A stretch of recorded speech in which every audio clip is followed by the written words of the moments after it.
ಜನತೆಯ ಕುಂದುಕೊರತೆಗೆ ಆಗಮಿಸಿದಂಥ ಎಲ್ಲ ನಮ್ಮ ಅಧಿಕಾರಿಗಳು, ನಮ್ಮ SC/ST ಎಲ್ಲ ಸರ್ವ ಸದಸ್ಯರಿಗೂ ನಮಸ್ಕರಿಸುತ್ತಾ, ನಮಗೆ ಸುಮಾರು ವರ್ಷದ ಸಮಸ್ಯೆ ಏನಂದರೆ ಮುಷ್ಟೂರು ಗ್ರಾಮ ಪಂಚಾಯತಿ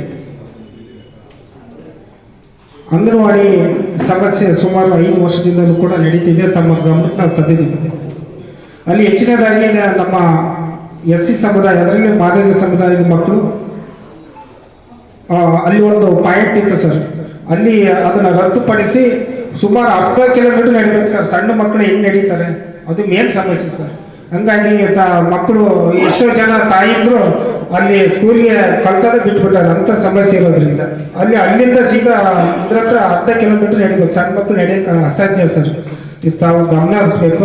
ಅದೇ ಮುಷ್ಟೂರು ಗ್ರಾಮದಲ್ಲಿ SC ಕಾಲೋನಿಯಲ್ಲಿ ಸಿಸಿ ರಸ್ತೆ ಇದೆ. ಅಲ್ಲಿ ಚರಂಡಿ ವ್ಯವಸ್ಥೆ ಇರೋದ್ ರೀತಿಯಲ್ಲಿ ಪ್ರತಿನಿತ್ಯ ಬರೀ ಗಬ್ಬು ನೀರಿನಲ್ಲಿ ಓಡಾಡ್ತಕ್ಕಂಥ ಸಮಸ್ಯೆಗಳು ತಮಗೆ ನಾವು ಗಮನ ಹರಿಸಿದ್ದೀವಿ ಸರ್.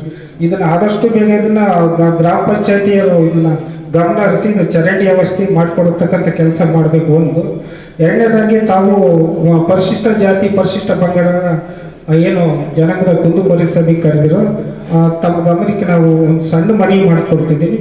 ತಾವುಗಳು ಅದಕ್ಕೆ ಅಧ್ಯಕ್ಷ ಆಗಿರೋದ್ರಿಂದ ನಿಮ್ಮ ಈ ಏನು ಸೆಕ್ರೆಟರಿಗಳಿಗೆ ತಿಳಿಸ್ಬೇಕು ಸರ್. ಸೆಕ್ರೆಟರಿಗಳಿಗೆ ತಿಳಿಸಿದ್ರೆ ಎಲ್ಲ ಗ್ರಾಮಕ್ಕೂ ಕೂಡ, ಎಲ್ಲ ಗ್ರಾಮದಾಗೂ ಸಮಸ್ಯೆ ಇದಾವೆ ಸರ್. ಎಲ್ಲ ಪ್ರತಿಯೊಂದು ಗ್ರಾಮದಾಗಿದ್ದಾವೆ. ನೀವು 100ಕ್ಕೆ 100% ಚರಂಡಿ ಸಮಸ್ಯೆ ಭಾಳ ಇದಾವೆ ಸರ್. ಈಗ ಸರ್ಕಾರದಿಂದ ಒಂದು ಏನು LED ಲೈಟ್ ಹಾಕ್ತಾರೆ ಸರ್. ಅದು ಪರಿಶಿಷ್ಟ ಜಾತಿ ಮತ್ತು ಪರಿಶಿಷ್ಟ ಪಂಗಡಗಳ ಕಾನೂನಿಯಲ್ಲೇ ಆಗ್ಬೇಕಂತ ರೂಲ್ಸ್ ಇದ್ರೂ ಕೂಡ ಅಲ್ಲೇ ತಗೊಂಡು ಬೇರೆ ಏನೆಲ್ಲ ಆಗ್ತದೋ ಅದಕ್ಕೂ ಕೂಡ ತಾವುಗಳು ಕಡಿವಾಣ ಹಾಕುವಂಥ ಕೆಲಸ ಮಾಡಬೇಕು. ನಮ್ಮ ಯಾರು ನಮ್ಮ ಕುಬೇರಪ್ಪನವ್ರು ಹೇಳಿದ್ರು ಸರ್, 5357 ಅರ್ಜಿ ಇದು ಮೇನ್ ಸಮಸ್ಯೆ ಸರ್. 100ಕ್ಕೆ 90% ನಮ್ಮ SC/ST ಜನಾಂಗ ಒಳಗೋದ್ರಿಂದ ಹಲವಾರು ರೀತಿಯಲ್ಲಿ ನಿಮ್ಮ ಕಚೇರಿಗೆ ಅಲ್ದಾಡ್ತಕ್ಕಂಥ ಕೆಲಸ ಮಾಡಿ ಸಾಕಾಗೋಗಿದೆ. ಅಂತ ಒಂದು ಪರಿಶೀಲನೆ ಮಾಡಿ ನ್ಯಾಯ ದೊರಕಿಸುವಂಥ ಕೆಲಸ ಮಾಡಬೇಕು.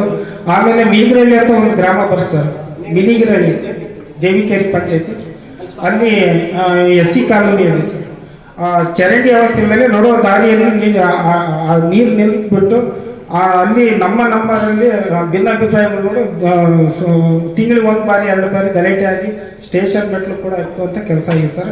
ಅಲ್ಲಿ ತಾವು ಗಮನ ಹರಿಸಿ ಅದನ್ನು ಸರಾಗವಾಗಿ ನೀರು ಹರಿಲಿಕ್ಕೆ ಅನುವು ಮಾಡಿಕೊಡ್ಬೇಕು ಅಂತ ಕೇಳ್ತಾ, ಮೊದಲೇ ನಮ್ಮ ಜ್ವಲಂತ ಸಮಸ್ಯೆ ಏನಂದರೆ ನಮ್ಮ ಪರಿಶಿಷ್ಟ ಜಾತಿ ಪರಿಶಿಷ್ಟ ಪಂಗಡಗಳ ಕಾನೂನಿಗೆ